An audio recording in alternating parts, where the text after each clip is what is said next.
ora ngerti fungsine sapi nyuwun sewu nggih Mas. Monggo. Nggih. Fungsine sapi ilre sapi kula kena nggih maskeran. Ilre sapi kena digo maskeran. Mari mempercantik memperhalus kulit. Lho, ya toh? Mari ngono kulite sapi lho, kena di apa? Kena nggih karpet, kena nggih hiasan. Lho, kena sepatu. Nggih sepatu, terus letong kuwi kena tinggi pupuk kan. Pupuk organik ki lombok karo terong kuwi diwenehi pupuk letonge sapi kuwi mari subur. Ngerti kok? Piye reng kena urung?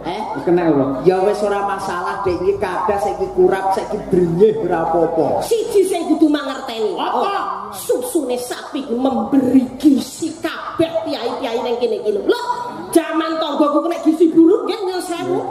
Tak luwak semumet kok. Arep kok susu anggarane kan entek to. Wah, akhire aku ngadeg le ning arep bali desa terus sampai wong sak cepet.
basa runtuting sastra ngagungake asmane Gusti ingkang Maha Tresna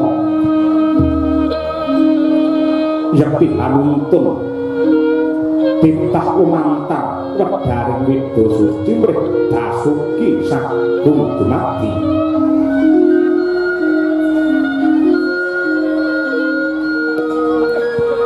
hormat salam kunjuk menutusane pangeran kang pungkasan Betela bagya pancadan mrejamo bejo donya ngantos lelahan.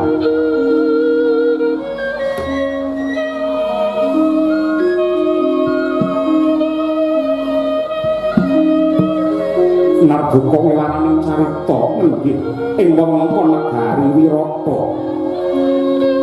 Wewengkon negari Wirata ingkang sisih kidul kulon.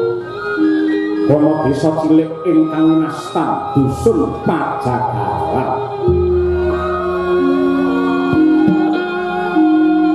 Mila sedhep Pajagalan karana saperangan ageng para kawula pedamelane anjaga kebo sapi ngeleti daging pinonto-ponto bakul-bakul sami dugi mendhet daging bagiane dewi-dewi.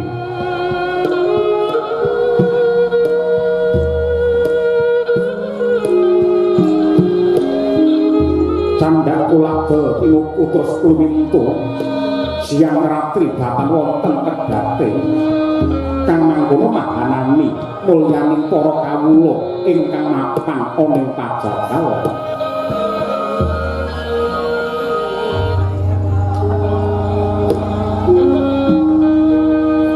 Dasar desa ingkang murah sandang gugur. Para kawulane sami guyub rukun ngurmati lan ngajeni bida-bidaning panemu. Ingkang sepuh tuwajuh ing pambah ingkang uda tan kendhat ngenya ngreksa katentremaning desa marmo kang kababar rasa ayem tentrem tebih saking sambekala.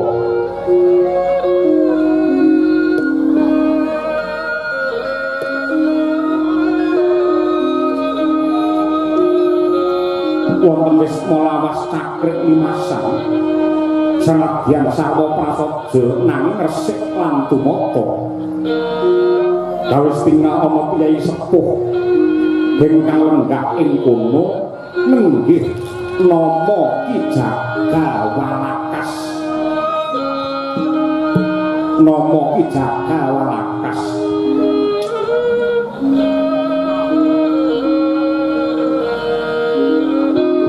nalika mangke Ki Jagawalakas kahadep ingkang putra Jalu lan Pawestri ingkang nama Sang Mustika Aji miwah Endang Mustika Sari.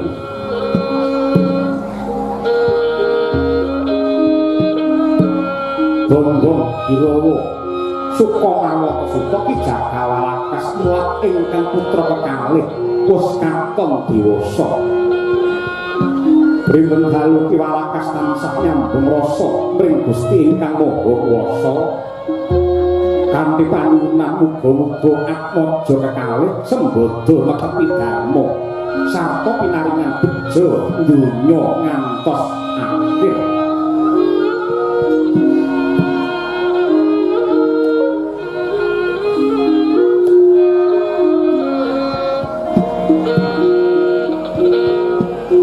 Mangkono dhewe kawijil pangandikane Ki Jagawalakas alus tinata kang sastrane marma gawe marem sapa wae kang midhangetake.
Sokoanto wahyuning Allah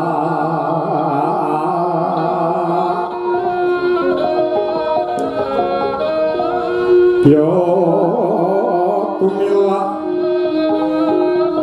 mangolah ngelmu bangkit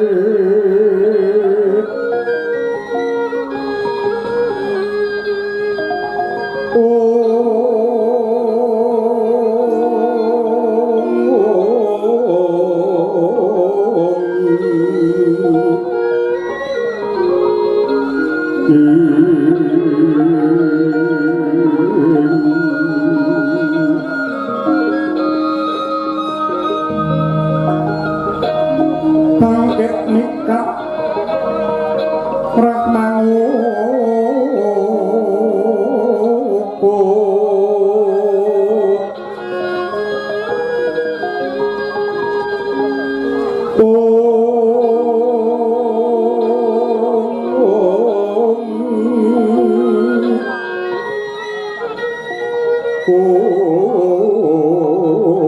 kotaning siwanggo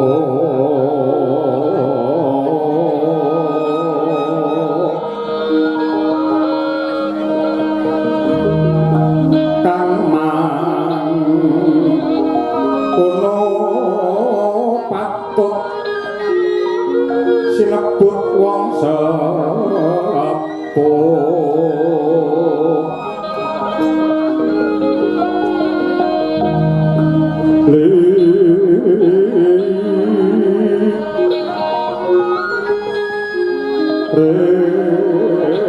sepo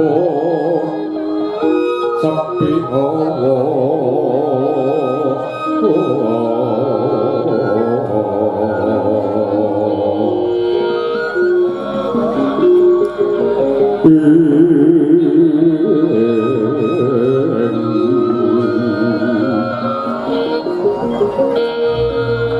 awas ruruning atunggil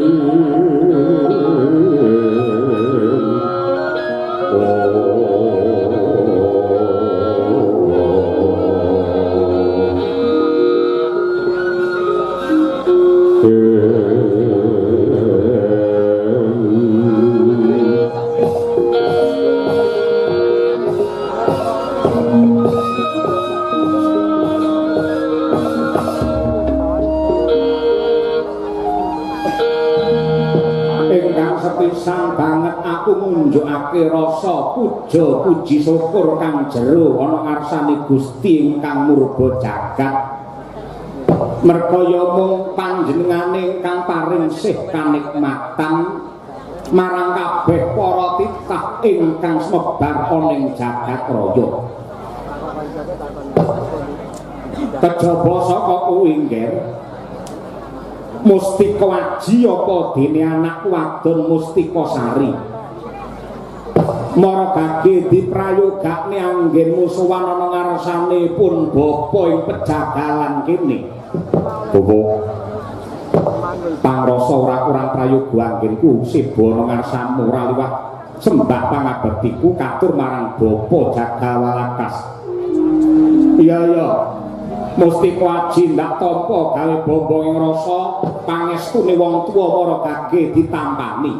Iya bapa ndak tampa tanganku kalih muga ndadekake jimating uripku.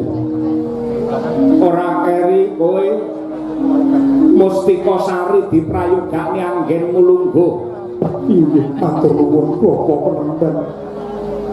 Boten kirang sekeca anggen kula ngabiyantara sembah pangabektinipun ingkang putra-putri mawang tuwanto unjuk wonten sandhap padha jengandika Bapa Walakas.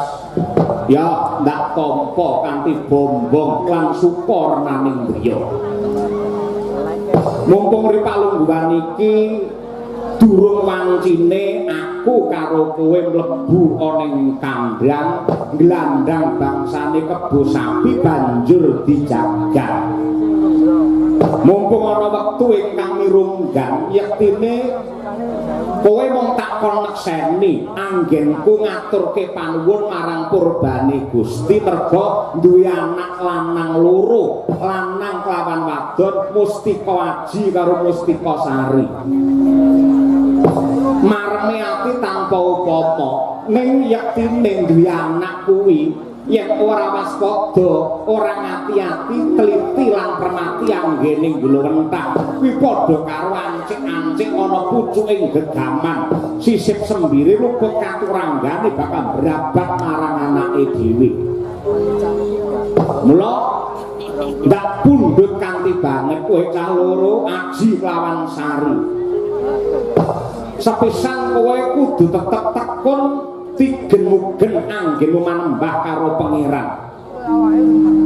Dewa dene kang angka loro aja lali bekti karo bapakmu iki Jagawalakas. Kowe kudu kelingan sing ukir jiwa ragamu, sing glowentah wiwit saka Bayabang nganti saiki dadi wong Crapang kuwi merga le meres kringet, le banting raga, le anggenku tansah budidaya dewasake marang kowe cah loro, aja mung dewasa secara lahir ning dewasa sak tekan batine sing tegese lagak-lagon muna-muni kabeh tumindak lan pakartimu aja nganti milar saka aturane negara lan agama, aja nganti nabrak saka wewarai Weda Suci.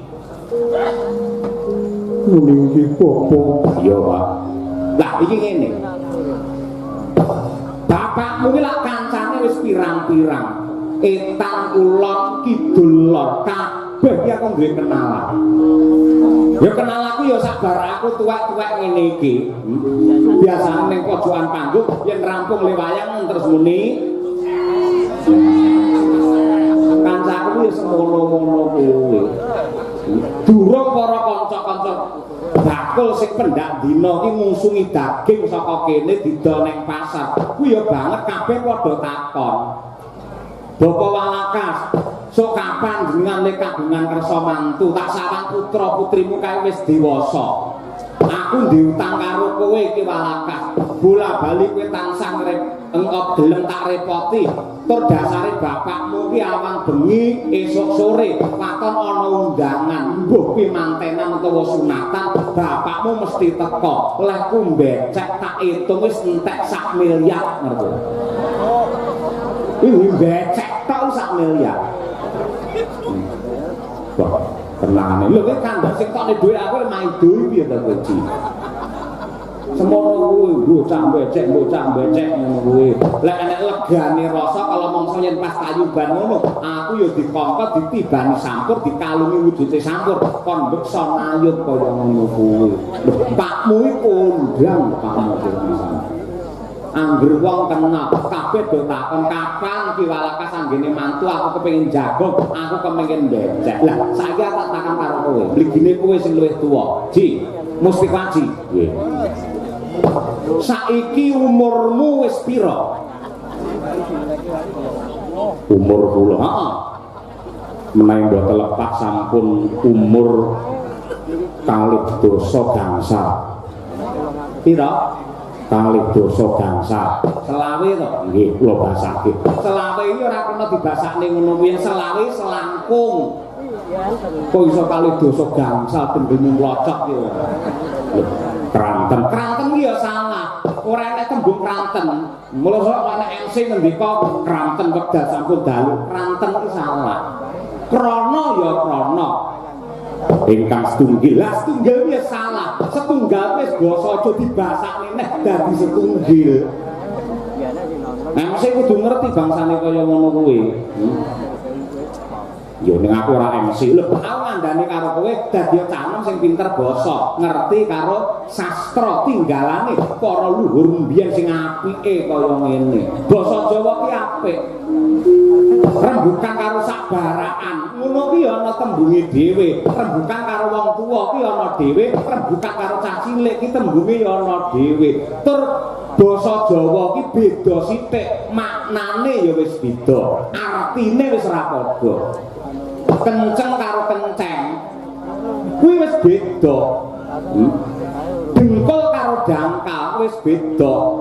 Wuru karo wuruk kuwi wis beda. Yen wuru ki mendem, yen wuruk kuwi tegese piwulang. Jeru karo jeruk, jeru kuwi tegese pancen ya upamane kaline jero banget. Yen jeruk kuwi bangsane wowoan. Wuru karo wuruk, jeru karo jeruk, turu karo turon. Pratap lho aku ki kaji ya pratap piye. Tak tutupne lek ngene mumpung ro budal ya. Nggih, jarno ae. Lah banjur kowe sari umur pira? Nggih. Menawi umur kula menika kalih dosa setunggal, kuwi ora kena dibasake. Selikur ngono lho. Kuwi angka sing apik lho selikur yen kene iki. Apik kuwi. 1 19 loro selikur apike ra umum.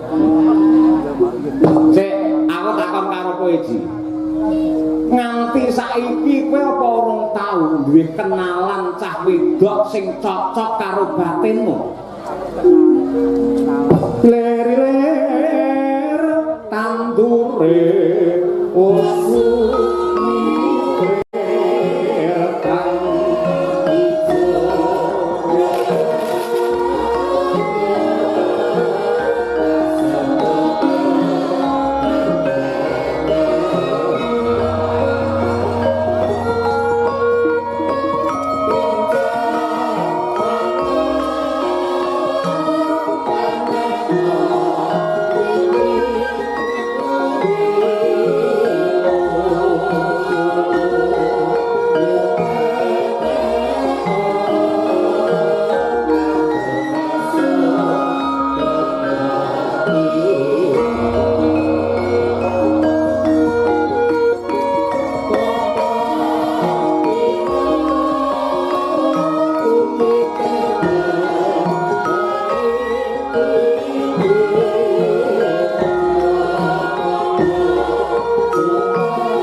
iki mergo nuwun sewu. Wong yen cukup umur, upane umur selawe kaya ngono kuwi, yen randang rabi godane iki abot.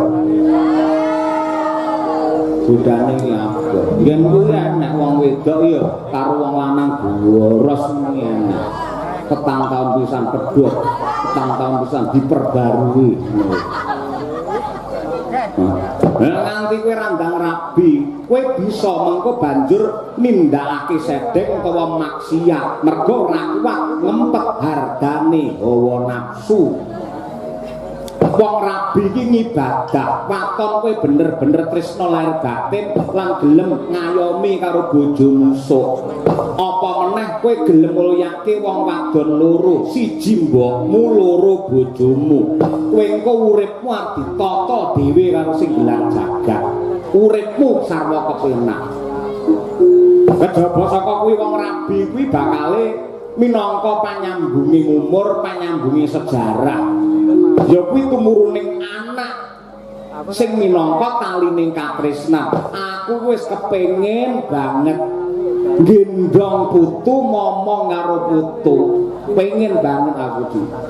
Lah sapa neh sing tak jagakake yen adimu sari aja dhisik, yen sing enom kok rabi luwih dhisik, tegese nglangkai karo sing tuwek. Ngono kuwi ora kena. Rabi yo lho. Nah timbangane angger kowe ning kamar mandi suwi ngene nyapa to kowe. Boten. Rabi yo candi, engko tak lamarke aku tak sing ndodhok korine nginang jambe suruhe. Candi, eneng ora? Wonten. Sing kok tresnani? Sampun wonten. Lahir batin lah mutresna. Lahir batos. Badhe kula tresnani kula ayomi ngantos uguting gesang kula. Bagus. Pramara Rahmanus boyong ambrang. Kadhe karunaning kaswase aneng marga mamalakung. Prisang konto wastrat mojo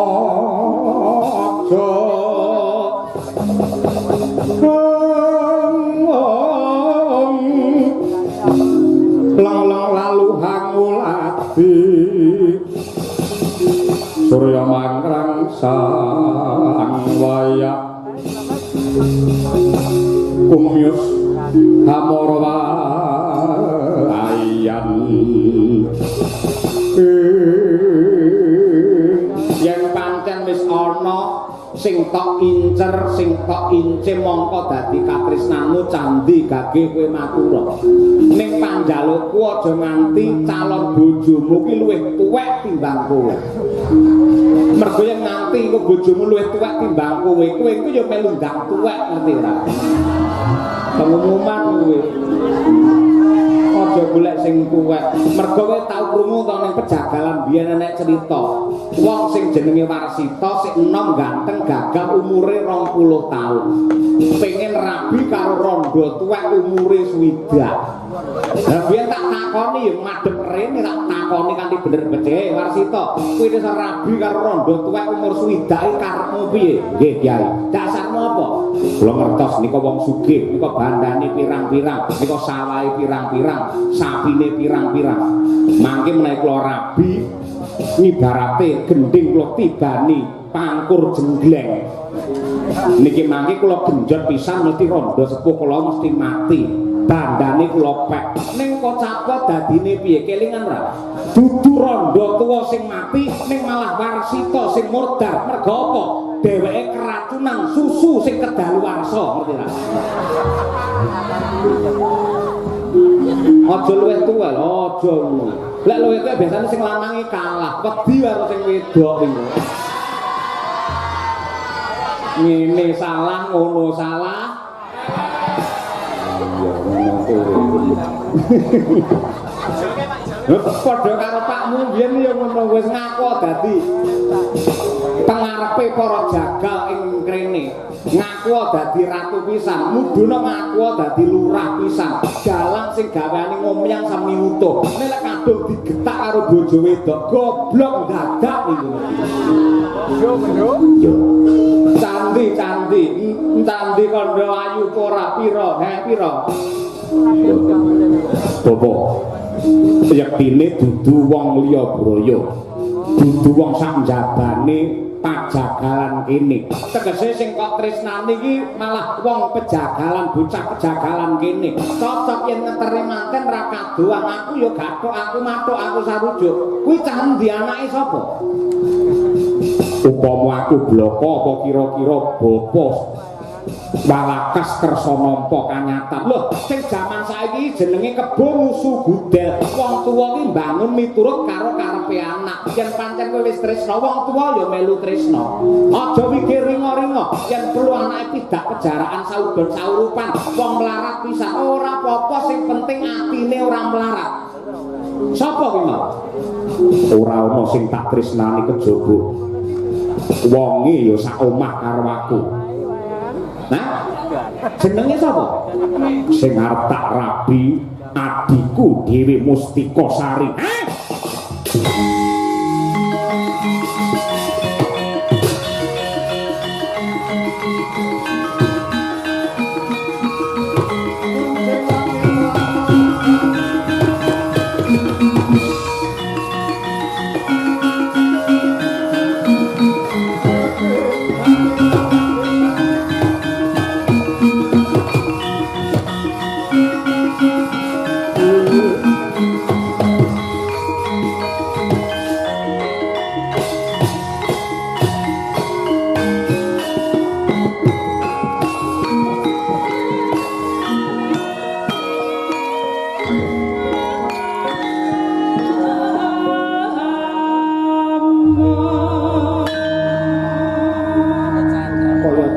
Ceblok jantungku. Neng donya ki wong ayu pirang-pirang. Ning sing ayu lahir batin kaya Diksari ora ana. Cangkemmu rasa wangsulan.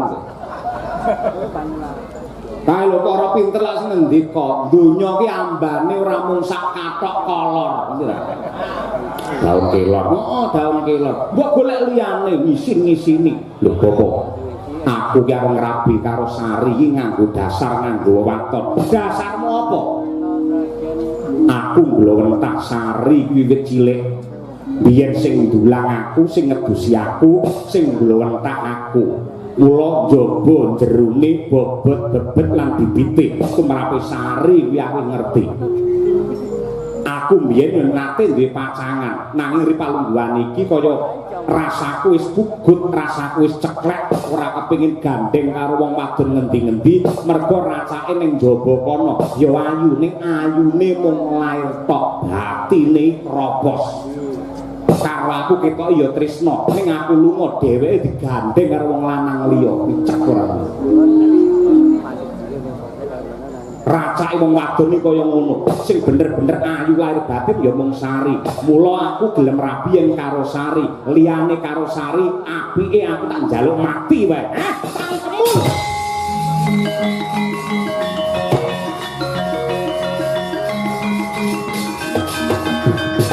Rohon taklir kinata supaya yakinipe Koco kang mawingo-wingo angis lambemu muni sing ora-ora. Lho, aku ngaturake witing klopo sak lugune. Aku ngerti Sari ke bocah apik, bocah alus, budi pekertine becik. Mula aku ya ora lila yen nganti Sari engko dirabi karo wong lanang sing ora tanggung jawab. Wong lanang sing beling apa meneh wani jempalani ngajar karo bojo. Aku sing ngomong karo Sari ora bakal trima. Mula supaya Sari iki mengko ora nampa panandang mergo dirabi wong lanang sing ora karuan. Kowe becik tak rabine dhewe. Kowe ngerti agama? Ngerti. Manut pranatan agama rabi karo adike dhewe ki entuk ora? Aku ora tau maca Quran, lha kuwi ning ngono. Agama mergo isih tunggal darah, tunggal kulit daging. Wis conto ki wis pirang-pirang rabi kek karo dulure dhewe, racake anake ora sampurna. Mbuh sing cacat iki guwing kerdil, ora iso nyawang lan sak piturute.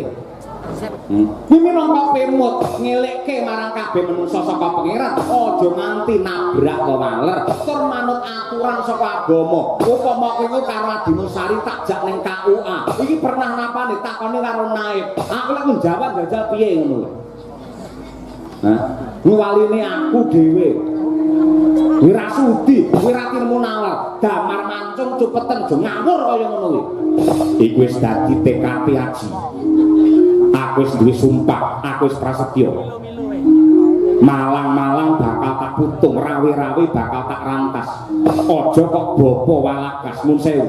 Dewa mudhun nggo gaman bledhek bakal misahke katresnanku karo Sari. Tetep bakal tak waneni. Nyatane Sari mlengos ora gelem karo kowe ngono kok. Wong wedoke ngono kuwi tlateni tukane bakso mendina susu ya kena ngono kae. Lambemu arep maneni karo wong goblok dulu. Aku dulu.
prasat kejubrukan ukir sari kablabaran samudra madu diniri palungguhan samangke gubuk kula ing pejagalan ingkang sarwa kirang kados mekaten parandene ndika ingkang kaping kalih kepareng tedhak rawuh wonten ing mriki.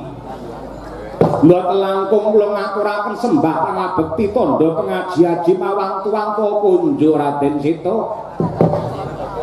Ya jagat ya dewa ya bapara Ki Jagawalakas banget panarimaku dene nganti semono sih kadarman lan pakurmatan ingkang nduk caosake marang aku. Lulus Raharja niring sambika langgengku prapta ning pejagalan ora liwat Kyai Jagawalakas lakya tansah ginanjar seger kewarasan. Saking pangestu paduka nadyanto kula pun rita kempong pira jambul wanen duka penyakit kalih kula gila inggih pundi. Kula ni asam urat nggih mboten, kolesterol nggih mboten, darah nggih normal. Penyakit kok gila kalih kula ngeten niki. Mila kula wajib ngaturaken panuwun dumateng Purbane Hyang Agung. Syukur bagi sewiyen pancen kaya mengkono. Ci, mripat muruh ora? Iki penggedhe rawuh. Bekti karo panjenengane. Lho niki.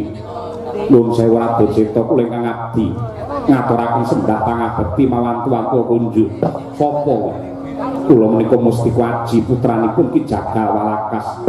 Ya ndak tampa pangestu kumara gage tamkanono. Kapundi mugi andosaken jimating gesang kula.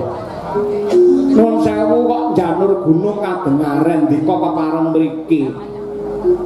Kirangan pinten sasi ing sampun kepengker pancen ndika nate tindak mriki gugah dumateng anak kula pun Bilawa dados jago kraton Wirata tetandhingan kalian Raja Mala. Kabare Raja Mala sampun mati wis. Sirna ana tangane anakmu ya kuwi si Jagal Bilawa. Syukur bagi sewu. Lah niki enten wigatos menapa? Ki Walakas. Yektine keluarga gedhe ing negara Wirata mligine Kanjeng Rama Prabu Maksopati banget ngunjukake rasa syukur marang Purbane Hyang Agung merga rubeda wis sirna perkara wis sungsih.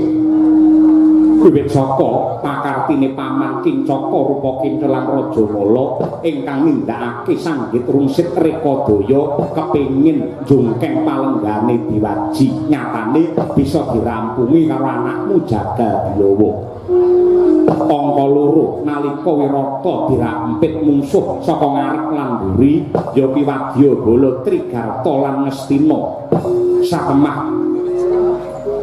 dayane utawa kekuatane si Jagal Bilawa apa dene si Kedhi Wrihatnala bisa ngundurake mungsuh sing tegese anakmu si Jagal Bilawa ki gedhe labuh labete marang kawilujengane wong Wirata tanpa lantaran kekuatane si Jagal Bilawa mbok menawa Wirata wis tamat sejarahe.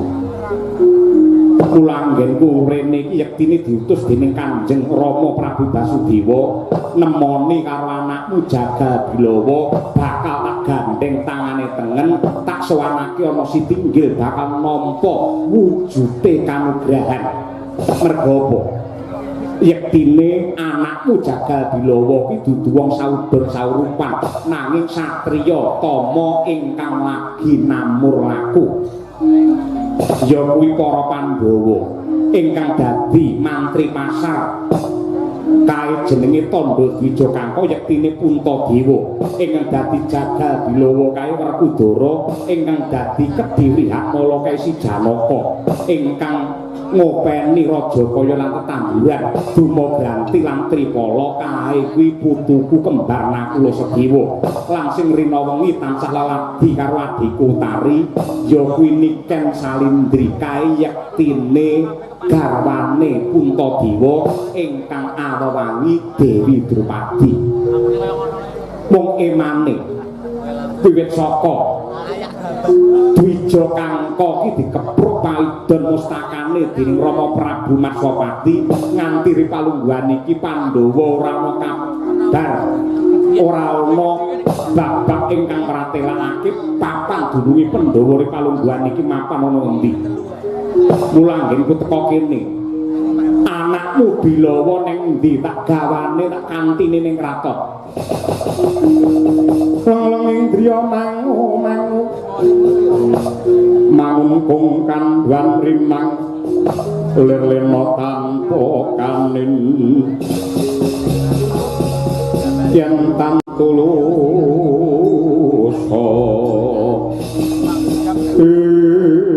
aduh Raden Seta kaliyan matur sisip nyuwun gunge samudra pangaksami inggih wiwit saking lelampahan negari Wirata menika dipun rampit Wadya Ngastina saha Trigarta bibar menika Bilawa mboten nate wangsul wonten ing mriki nika yektosipun namung anak angkat kula gandeng gagah gedhe dhuwur sregep nyambut gawe anggenipun jaga ngeleti daging lan sak piturutipun menika anggadhe karosan ingkang ngedap-ngedapi lajeng kula pek mongko dados anak kula dinten samangke Bilawa papanipun wonten pundi kula nggih mboten ngertos malah sisan damel atur uning ngobloko suta kemawon ri Palungguhan samangke peteng jagat kula bingung raos kula ngrasake anak kula pun Mustika Aji kula yen duwe anak Bilawa mboten marem mergo bocah ora kakean gunem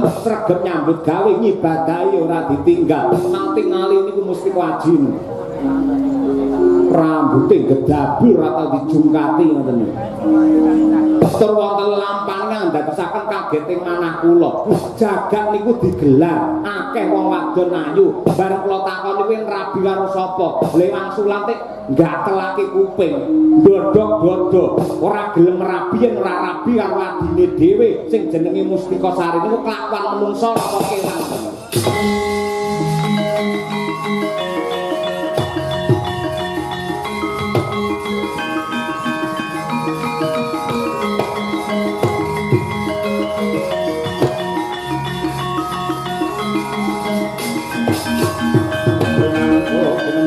kempet dosang reknaning bawana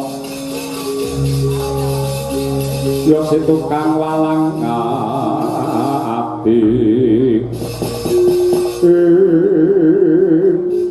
Mustika Aji wonten dawuh Raden apa bener kepara nyata kowe pengen ngrabi karo adimu dhewe leres ayo melu aku ning kutha Wirata ning kono akeh wong ayu pirang-pirang sing tak karepake sing ndi tak tembungke kula kali wong wedok kutha ora seneng wong kutha ketoke alim alus sing jero wis mogol-mogol jagongan karo aku blenggen sing kepenak ae melu aku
Paduka Raden Seta wonten warung kula Gambir Sawit mriki.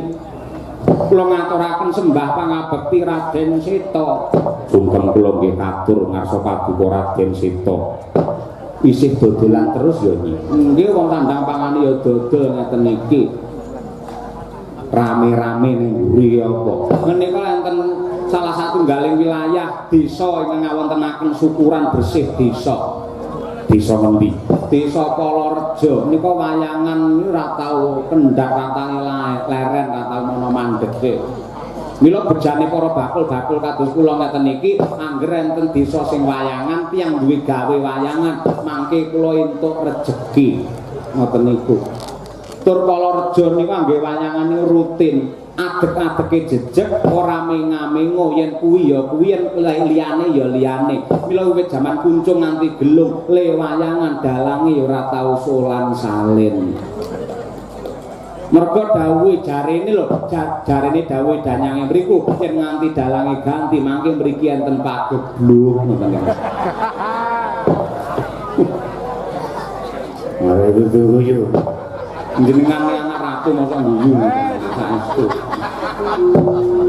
Tiyangipun sae-sae grapyak semana. Mergo yen nanggap liyane wayang sok-sok niku enten jotosane enten gelute. Ning tiyang ningali wayang niku jan kebak ing reh tata krama, wontenipun namung nyaman lan sekeca, wontenipun namung tentrem. Mang pirsani sak lapangan kebak sing lenggah menika kakung putri mboten dipun pisahaken. Parandene nggih mboten enten critane bar wayangan wong wedokan sing meteng mboten enten. Mergo kabeh nenggone kalian tata krama ngoten niku. Badhe ngersakaken napa? Unjuk napa? Ya apa sih? Kopi mawon. Ben peteng kaya urip kuno iki. Kopi loro kanggo aku lan iki mesti waji. Nggih, ngestakaken. Mawi gendhis mboten ora. Rasa kangge gula. Dak dadi penyakit. Menapa ngersakaken susu kula napa pripun? Kabeh ku mantuk mawon horor ketoke bakule iki. Iki plenguk.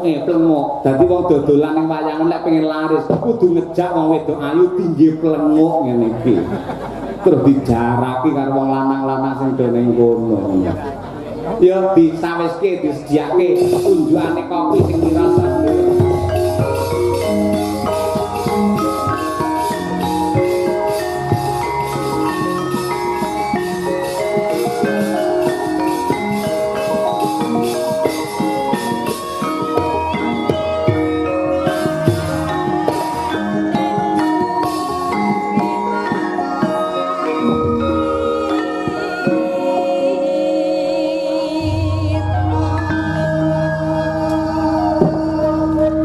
Wonten dawuh